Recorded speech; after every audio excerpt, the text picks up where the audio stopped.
Alors oui, je viens témoigner devant vous. Je découvre en fait vraiment le monde chrétien. Moi, j'ai grandi dans la religion et la culture musulmane. Et en fait, il y a un mois, on m'a annoncé une suspicion de cancer des 2 ovaires qui m'a vraiment abattue. Et j'étais vraiment plus bas que terre, quoi. Vraiment, ça m'a abattue. On m'a dit, voilà, pour avoir des enfants, ça va pas être possible, ça va être traitement, etc., etc. Et une semaine, 10 jours après, j'entends parler de Jésus. J'avais déjà entendu parler de Jésus. Mais là, cette fois-ci, c'était très fort. C'était quelqu'un qui témoignait. J'ai beaucoup pleuré sur des vidéos sur Internet. Et le soir même, en fait, je me suis mise dans ma chambre, à genoux, pour la première fois de ma vie devant Dieu. Et j'ai dit, Jésus, si tu existes, moi, ça ne m'intéresse pas juste d'entendre parler de toi, en fait. Je veux te voir maintenant, tout de suite, je veux te voir. Et je veux te voir d'une façon que plus jamais je puisse douter de toi. C'est vraiment ma prière. Du plus fond de mon cœur, du plus profond de mon cœur. Il est venu en fait. Il est venu et en fait, si vous voulez, dans ses yeux sont pas comme les nôtres, c'est-à-dire qu'il y a tous les univers à l'intérieur. Et il m'a transpercé en fait en plein cœur avec son amour. Et il m'a donné une envie qui, pour quelqu'un qui a grandi dans la culture musulmane, est incompréhensible. C'est-à-dire qu'il m'a donné envie d'être baptisée. Je ne comprenais vraiment pas quoi. Parce que, voilà, dans ma culture, le baptême, c'est quelque chose de... Et le lendemain matin, je me réveille, je cherche partout où est-ce que je peux être baptisée. Donc, je regarde les églises catholiques, protestantes, tout. Il n'y a rien qui me disait. Je dis, maman, tu vas.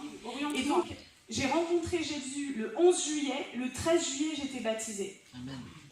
Et le soir même, je me retrouve dans ma chambre et en fait, juste pour vous dire, j'avais des douleurs depuis 4 ans, tous les jours. Tous les jours, j'avais mal en fait. Et le soir même, je me retrouve dans mon lit et je commence à parler une langue où je comprends aucun mot. Et chez les musulmans, tout ça n'existe pas. Donc j'avais jamais entendu parler du parler en langue, etc. Et j'ai parlé pendant 3/4 d'heure, 1 heure, une langue que je ne comprenais rien du tout. Et à la fin, ça s'est arrêté. Et là, mes douleurs, pour la première fois depuis 4 ans, disparues. Plus de douleurs. Je vais aller voir mon gynéco. Là, mardi 17 juillet, c'est-à-dire il y a 2-3 semaines, quoi. Je vais voir mon gynéco. Et donc, il me dit, vous avez fait votre IRM, les marqueurs tumoraux, Et il me dit, alors, c'est pas un cancer malin, mais c'est une maladie d'un stade très très sévère. On va opérer, etc. Et là, je le regarde et je lui dis, vous savez pas ce que je vais vous dire, mais je suis guérie. Je lui ai pas dit, je pense être guérie, je lui ai dit, je suis guérie. Et il a rigolé un petit peu, parce que le déni de la maladie existe en médecine, quoi, chez beaucoup de monde. Et il m'a dit, bon, allez, on va faire l'examen. Et donc, mardi 17 juillet, il me fait l'examen, il n'y avait plus rien, en fait.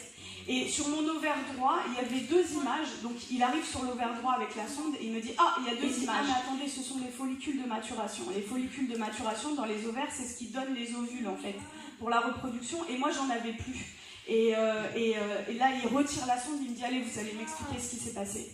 Je lui raconte que j'ai rencontré Jésus, etc. Et il me dit, bon, écoutez, parce que je suis médecin juste à côté de chez lui, dans le cabinet. Il me dit, bon, moi, je vous crois parce que je suis juif, mais gardez ça pour vous. Et j'ai rigolé, je lui ai dit, je veux que le monde entier sache que Jésus est vivant. Je veux que le monde entier sache. Et comme disait André, je suis médecin psychiatre et addictologue, donc je m'occupe des gens qui vont pas bien, quoi. Et ma pratique, en fait, c'est pas qu'elle a changé, elle a été bouleversée. Au cabinet, et en fait, il se passe des délivrances, des guérisons, mais incroyables. C'est-à-dire qu'avant, mon métier, je consolais les gens, je prescrivais des traitements, etc. Et je renie pas du tout, j'ai fait 13 ans d'études, je renie pas du tout ça. Mais aujourd'hui, j'ai une clé, en fait, et je vois des délivrances, mais j'aurais même pas pensé possible, en fait. Le Seigneur, en fait, à la fin de mes études, moi, j'ai dit, je veux plus travailler à l'hôpital, c'est cabinet seulement. Et le Seigneur, là, depuis que j'ai été baptisée, m'a ramenée à l'hôpital. Et je vais juste vous raconter, parce qu'en fait, c'est ce que je voudrais vraiment, mon message, c'est que la vie chrétienne, c'est des miracles et des prodiges de Dieu tous les jours. Ça, la vie chrétienne, c'est normal, et c'est ce que vous devriez tous vivre. Et 6 mois avec ma famille, voilà, ils sont musulmans, c'est pas facile. Mais 6 mois en tant que médecin, en tant que musulmane, je prends le risque de parler de Jésus au moins 20-30 fois dans la journée à des gens que je ne connais pas dans la rue, je vous encourage vraiment à le faire. Dieu, parce qu'on se compte en fait en vous.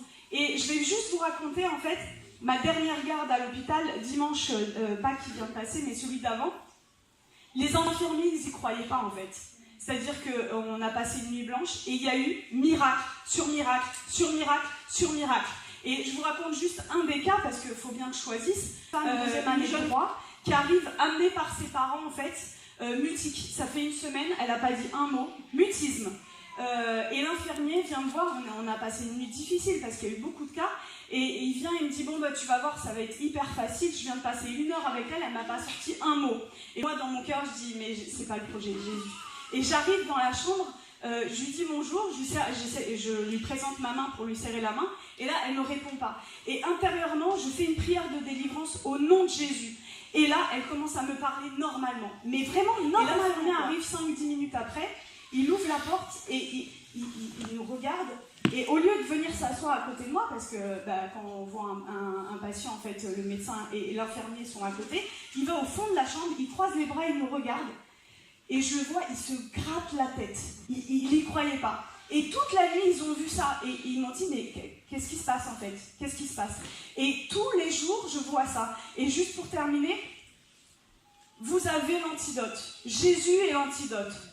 Vous avez un antidote. Le monde entier a le poison. Qu'est-ce que le poison? C'est de ne pas connaître Jésus. Ne gardez pas votre antidote pour vous. Partagez-le. C'est limite, je vais utiliser un terme médical, non-assistance à personne en dehors. Des gens malades, des gens pas bien, et vous passez et vous avez l'antidote. Ne gardez pas l'antidote. Partagez-le, partagez-le. C'est ce que le Seigneur veut, quoi. Voilà. Merci.